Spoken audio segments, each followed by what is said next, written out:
Send down the rain, Lord, if you don't mind. Send down the rain, lightning and thunder. It's just plain dirt, but it's the world to me. I love all the birds. I love every tree. Send down the rain, Lord, if you don't mind. Send down the rain, lightning and thunder. I've never been known to pray, but it's worth a try. Lord, we're on our knees. It's so damn dry. Yes, send down the rain so I can stand in it. Send down the rain just like cats and dogs. Fill up the cracks. Float a few logs down the river. Lord, we're on our knees. It's so damn dry.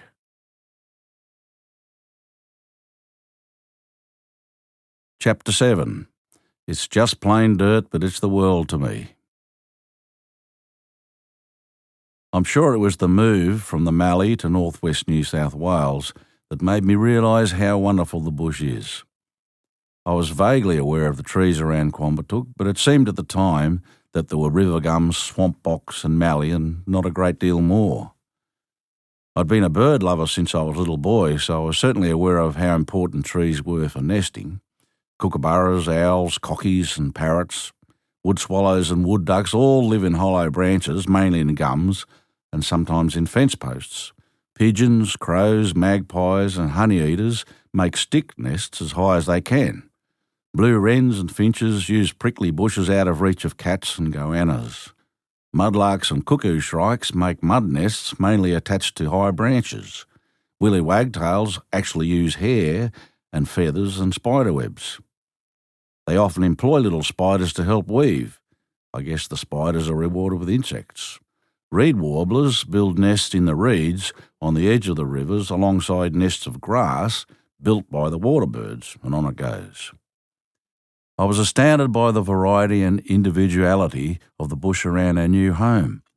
I immediately spotted a variety of birdlife at Cropper Creek that I'd never seen in the Mallee. What a joy this discovery was. In fact, one day I was so amazed to see a red-winged parrot that I shot it with a pea rifle just to see how beautiful it was up close. It had a postbox red slash on its wing with a combination of bright green and bright blue rump. I'm still ashamed today that I shot it, and I've never contemplated shooting a native bird again, except for the crows that ate the lamb's eyes. Crows and ravens are very intelligent. They'll land behind the plough and eat the worms before they disappear. I was so annoyed with the crows at Tralee that, despite being a bird lover, some days I would carry a shotgun on the tractor. But do you think I'd ever see a crow on those days? Never. We had an eagle's nest on Tralee in a tall brigalow tree. The eagles were easy to recognise in the sky as they glide with their big wings spread in a slight V shape. Most raptors glide with wings virtually flat. It felt like a privilege to have an eagle's nest in my paddock. There were also galahs, sulphur-crested cockatoos, magpies and crows, as well as emus, lousy-jacks, and 12 apostles, pale-headed rosellas, red-tailed black cockatoos, and so on. Around Cropper Creek, you could recognise the type of soil by what trees were growing on it. Thick balar forest meant rich black soil. Open balar and myall country usually meant sticky floodplain, which was not so high in nutrients. Then there was wilga country, which meant sandy loam. The softest, richest soil was indicated by thick brigalow forest. Brigalow is a large wattle, but it's also a legume and produces nitrogen. Now, find the land with a balanced mix of brigalow, balar and wilga, and you have as good a soil as anywhere in the world. If you drive down the county boundary road to Cropper Creek, you will see some of it still untouched, amazingly. The soil is so rich and friable that you can dig your boots into it up to your ankle. You can plough it with your boot. The soil is soft and easy on machinery, holds its moisture and is so rich at first the wheat falls over, while the mallee sandy loam would go quite hard after rain.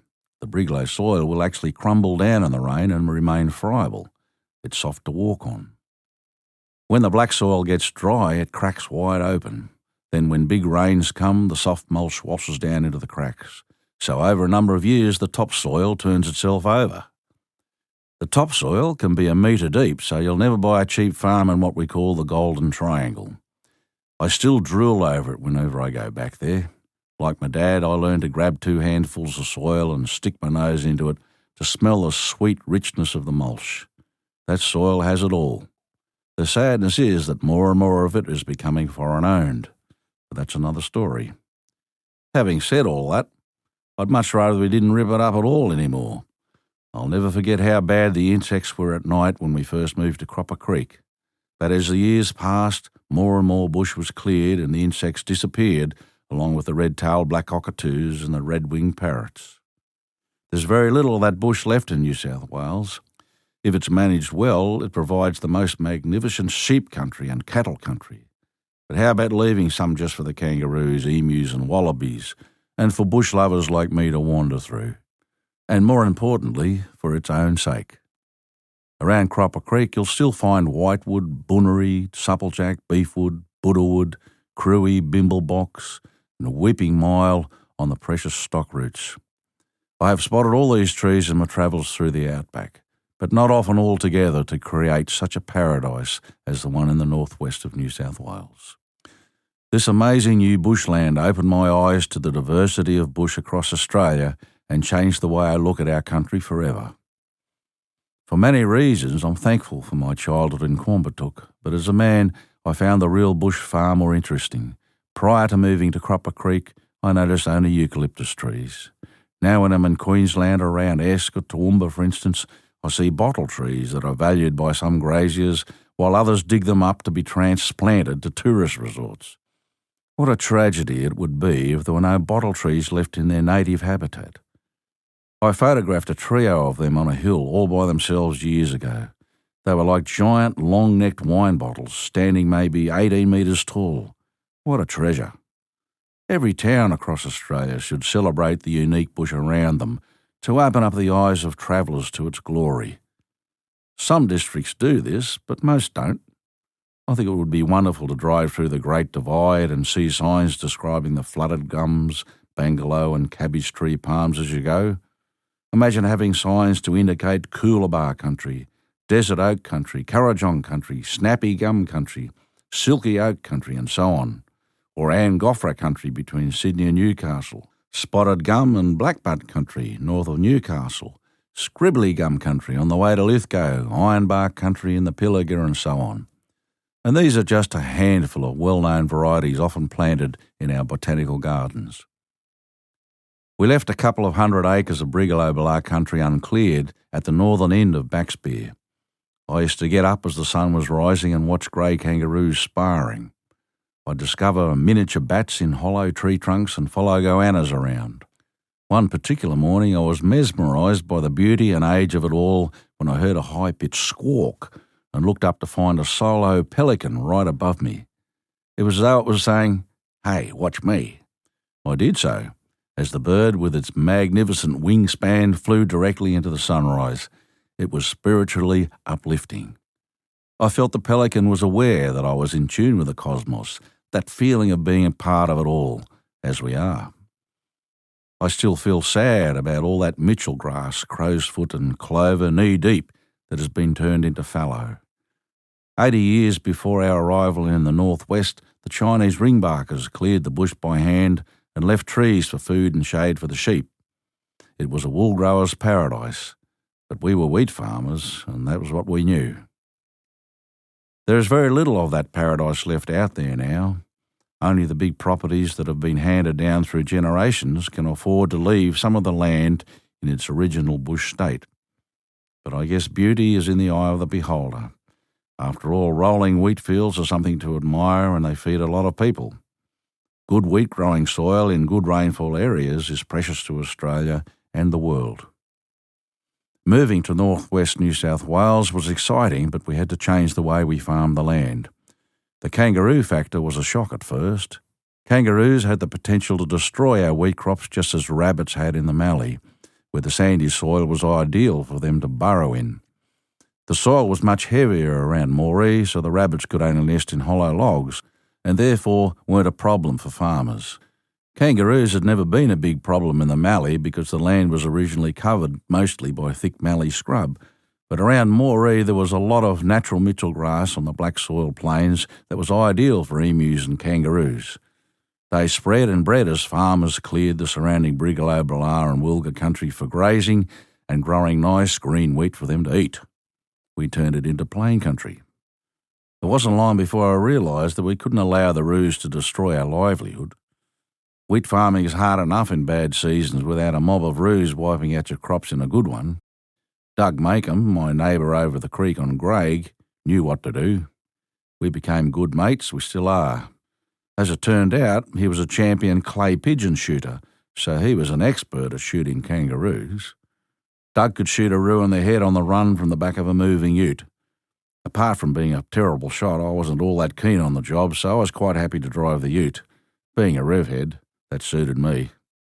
There was an occasion when we had a different roo drive. On Doug's place, there were about 100 acres of natural wilga country left for the sheep.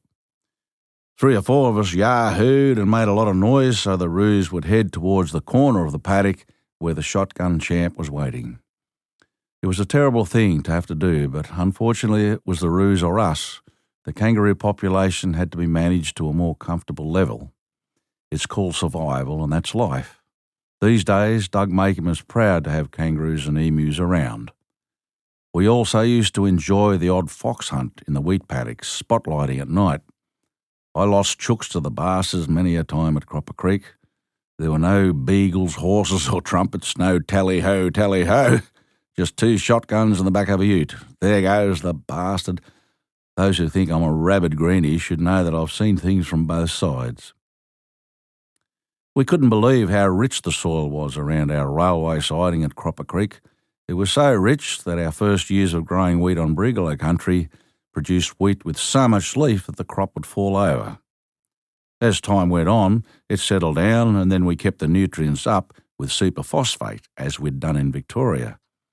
The soil was so good in some areas, like the Sefton Plain, that they probably still don't use fertiliser. The best practice, of course, is to alternate growing crops like peas and beans to replenish the nitrogen. The hardest thing to take with wheat farming is a bumper crop being destroyed by a couple of nights of heavy frost. We generally sowed late, trying to avoid the late frosts. In September, the heads of wheat are beginning to fill with grain.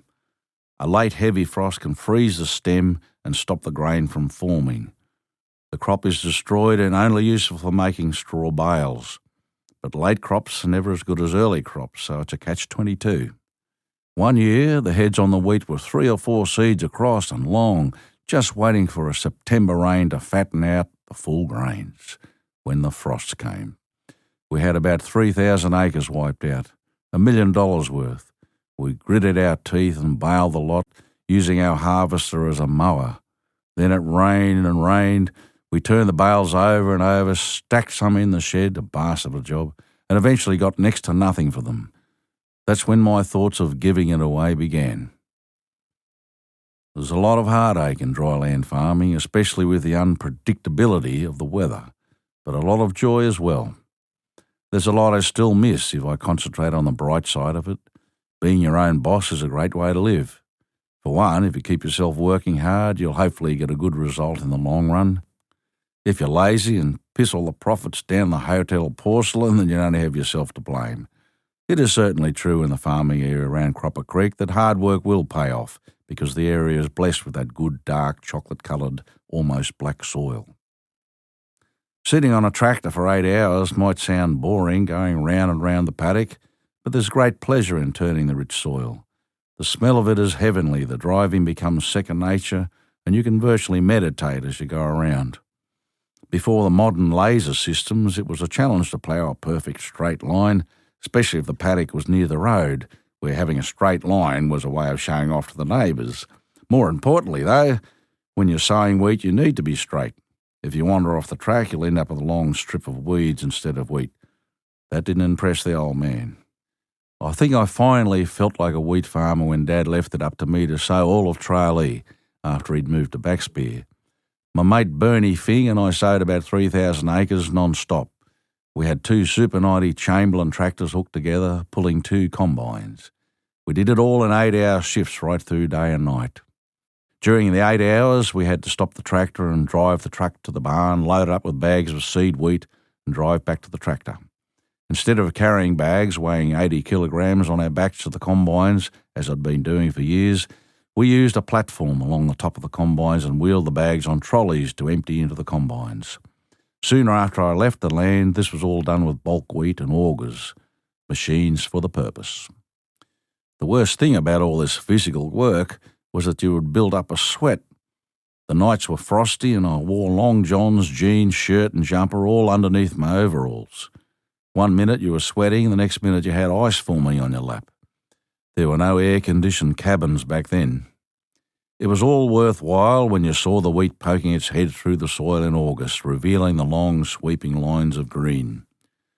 It was even more rewarding when spring arrived and the beautiful crop of wheat started waving in the wind and the heads started to form, sometimes 4 grains wide, with no contaminating black oats appearing above the crop. Then harvest time came when the header hardly got to the other side of the paddock before the bin was full.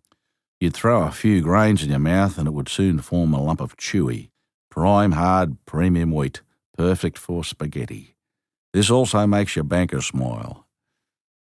My main job was to get the wheat to the silos at Cropper Creek. One year our yield was so good we couldn't cope with it unless we hired more trucks, so I went down to the silo and met a few city blokes who'd brought their converted gravel trucks to the area on spec. They were a pretty wild lot. One of them was always getting bogged or breaking down, which meant we had to unload his truck, which became a bit of a pain in the arse. His grog bill at Cropper Creek store was more than his fuel bill. That was the story anyway. That year, however, those blokes got us through. We really celebrated a good dry harvest. If it rained during harvest, it could mean disaster. Too much rain on the ripe wheat could bleach the grain and lessen its value. Worse than that, the grain could start to sprout shoots. Shot and sprung wheat is only useful for stock feed. When it did rain, we'd all gather at the shearers' quarters and drink lots of beer. What else could we do? Meanwhile, it was Mum's job to keep up the sandwich supplies to the workers. I remember one harvest she hired an English girl, Jackie, who was a great help, except she loved to walk around in a bikini. You can imagine how distracting that was for all the blokes. I'm quite sure she knew what she was doing. I'll always be thankful to my mother and her restlessness for my family's move from Quambatook to northwest New South Wales. Without it, perhaps I would never have realised that my country was so amazingly diverse. I realise now that we could have moved to 1,000 other places in Australia and the surprise would have been just as inspiring. I was a hard worker but far too lazy mentally to keep up with the technical side of it all. You can't make a living on the land just by loving it, but thankfully, with songs, I have made a living out of that love. My vagueness has made me a songwriter. Otherwise, I think I might have struggled on the land. I'm far too romantic about the bush. And I'll go on trying to help people appreciate the beauty of it until I die.